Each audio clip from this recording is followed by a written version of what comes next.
Bienvenue sur notre chaîne Sous-Bord. Aujourd'hui, on plonge au cœur de l'actualité politique sénégalaise. On est aux alentours du 15 juin 2025 et franchement, accrochez-vous parce que ça bouge beaucoup. Ah oui, bonjour.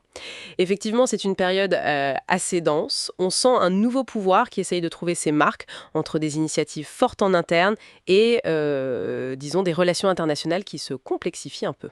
Exactement. Alors, on va essayer de décortiquer ensemble les décisions clés, les tensions qui montent, quelques polémiques aussi, faut en parler, et puis les grands enjeux du moment pour le Sénégal. C'est parti. C'est parti. Commençons par les initiatives présidentielles. Le président Bassirou Diomaye Faye, il a annoncé vouloir instaurer une rencontre annuelle avec les guides religieux et les chefs coutumiers. C'est nouveau, ça? Qu'est-ce que ça signifie, au fond? Ben, c'est c'est assez significatif, oui. Au-delà du symbole, du dialogue, on peut y voir une stratégie, je pense. Une stratégie pour consolider son assise. En s'appuyant sur des figures très influentes, c'est ça, hein? Voilà, exactement. Des acteurs sociaux qui pèsent lourd au Sénégal, ça peut bien sûr renforcer sa légitimité, aider à la médiation sociale, mais, euh, Mais mais ça soulève aussi des questions, hein. L'équilibre avec les institutions républicaines, la laïcité, c'est c'est un peu marcher sur une corde raide, quoi. Faut trouver le juste milieu. d'accord, je vois. Équilibre délicat. Et dans le même temps, il y a cette rencontre avec les élus de Saint-Louis pour parler du pôle territoire nord.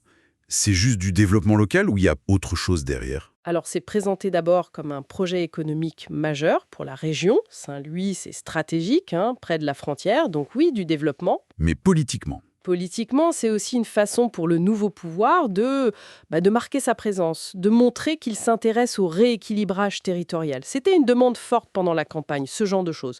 Ok, très clair. Passons à la vie politique, si on veut bien. Cette rumeur qui court toujours, l'ex-président Macky Sall peut être candidat au poste de secrétaire général de l'ONU.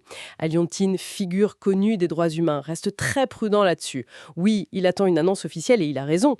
Mais le fait que cette rumeur persiste, qu'on en parle encore, ça montre bien que la page de l'ère Macky Sall, elle n'est pas si facilement tournée dans le débat public. L'ombre de l'ancien président qui plane encore un peu. Exactement. Et ça résonne aussi avec un autre débat qui n'est toujours pas tranché. Le statut du chef de l'opposition. Inscrit dans la Constitution, mais toujours pas effectif, même après le dialogue national. Ah oui, c'est vrai, ça traîne. Ça traîne et ce flou, ce vide institutionnel, ça crée de l'incertitude. C'est pas idéal pour l'équilibre démocratique, évidemment, clairement. Et cette incertitude, elle touche aussi le judiciaire d'une certaine manière. On apprend que les enquêtes sur d'anciens responsables, ça continue. Mansour Faye, l'ex-ministre beau-frère de Macky Sall, il est toujours en détention. Ouais. Et il y a une date importante qui approche, le 19 juin. La Cour suprême doit examiner un pourvoi. C'est un recours crucial dans certaines affaires liées à des mises en liberté. Donc la justice suit son cours, mais c'est un test important pour le nouveau pouvoir. Sur sa volonté de rupture, de lutte contre l'impunité, tout ça. Absolument, c'est perçu comme ça, oui. Un test majeur de cette promesse de changement, la façon dont ces dossiers vont être gérés, ça va être scruté à la loupe, c'est certain. D'accord. Et pendant que la justice avance, il y a eu cette grosse polémique-là, sur l'organisation du pèlerinage à la Mecque. J'ai vu passer des vidéos, assez choquantes, de pèlerins qui semblaient un peu abandonnés à leur sort. Oui, ça a beaucoup circulé, ces images. La délégation générale au pèlerinage a démenti très fermement en parlant de désinformation, etc. Mais l'émotion, elle était bien réelle. Même si on ne sait pas le fin mot de l'histoire, ça montre la sensibilité de ce genre d'événement, quoi. Tout à fait. Ça montre à quel point l'administration est sous pression pour être efficace, surtout sur des sujets aussi sensibles, aussi symboliques que le Hajj. Le moindre couac apparent peut prendre des proportions énormes très vite. Et cette question de l'efficacité de l'administration, ça me fait penser à l'intervention de Birahim Seck du Forum civil. Il a interpellé le président Faye en disant que la gouvernance manquait de lisibilité. C'est une critique assez forte. Oui, et c'est une critique qui vient de la société civile, donc qui a un certain poids. Elle reflète, je pense, une forme d'impatience. Les attentes de changement après l'élection étaient immenses, vraiment très élevées. Donc la moindre décision un peu floue, le moindre retard, c'est tout de suite interprété. Voilà. C'est interprété à travers ce prisme d'attente énorme, de transparence, de résultats rapides.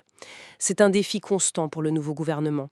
Un défi interne, mais il y a aussi les défis externes. Et là, il y a un gros sujet qui est sorti, ce projet américain d'étendre les restrictions de voyage, le fameux travel ban, à 36 pays, dont potentiellement le Sénégal.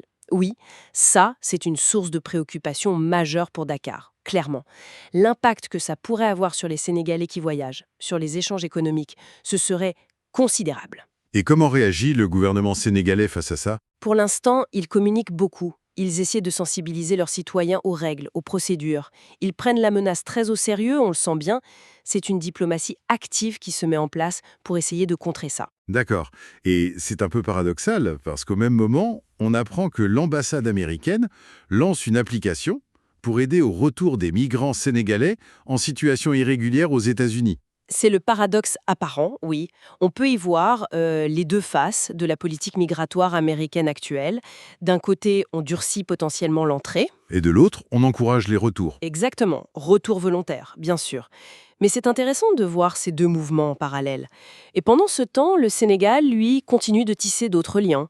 On a noté la visite du chef de la diplomatie angolaise, le renforcement des liens avec l'Égypte. Une sorte de diversification des partenaires pour ne pas mettre tous ses œufs dans le même panier. On peut le voir comme ça, oui. Une recherche d'équilibre dans un jeu diplomatique qui est de plus en plus complexe pour tout le monde, d'ailleurs. Bon, si on essaye de faire une petite synthèse de tout ça, on voit un nouveau pouvoir sénégalais qui est vraiment sur tous les fronts, hein. Ah oui, clairement. Il y a la volonté d'impulser de nouvelles orientations politiques, sociales. Il y a la gestion de dossiers hérités du passé, parfois lourds. Il y a la nécessité de répondre aux critiques sur la gouvernance, sur l'efficacité. Et en plus, naviguer dans cet environnement international, disons tendu, complexe. Tout à fait. Ce qui nous amène peut-être à la question de fond, celle qui ressort un peu de tous ces éléments. Vas-y, je t'écoute. C'est ça. Comment cette nouvelle administration va réussir à concilier deux choses? D'un côté, les attentes populaires très fortes. Attentes de changements rapides, profonds. Oui, la pression de la base électorale, quoi. Et puis, les réalités de la diplomatie internationale, qui sont souvent assez rugueuses, assez éloignées des slogans de campagne. C'est la grande question, effectivement. Comment aligner les promesses et les attentes avec la réalité du pouvoir et du monde actuel?